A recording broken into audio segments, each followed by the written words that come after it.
Libya's post-Gaddafi world is showing a lurch towards radical Islam, with strict Sharia law and al-Qaeda flags in evidence there. It's barely a week since NATO moved out after the campaign to swap a dictator for democracy. Yet the alliance and the US don't seem too concerned about the shape it's taking.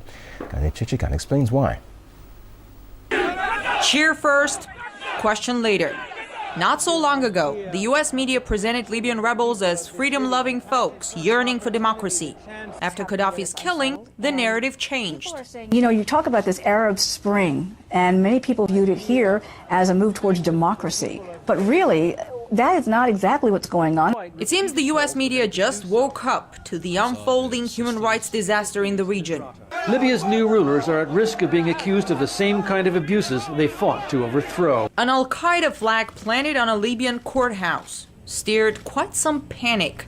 And not just that. You had the interim leader coming out and saying he hoped it would become an Islamic state, that polygamy was going to be legal again, consistent with Sharia law. Sharia law to include punishments such as cutting off the hands of thieves, beheading convicted murderers and rapists, stoning to death adulterers. Sharia law, which is about to be introduced in Libya, is considered to be for the most part incompatible with democratic values, especially when it comes to women's rights. But many experts believe that whatever the new Libyan government's domestic policies, it will not stop the US from making nice with them. Saudi Arabia, for instance, has the most extreme form of Sharia law.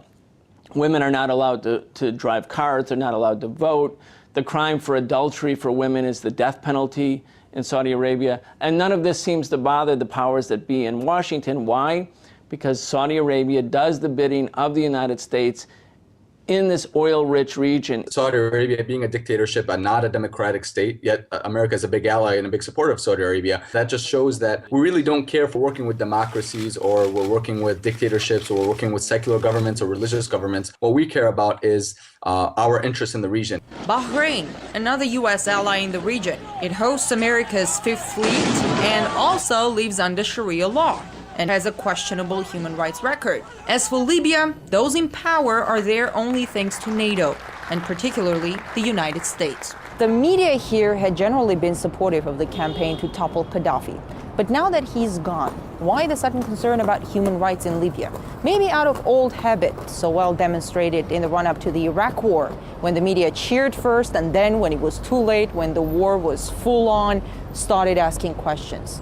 Analysts say human rights in Libya was never a top priority for those in Washington who called the shots and threw their support behind the current Libyan government. I'm Gani Chichikan reporting from Washington, RT.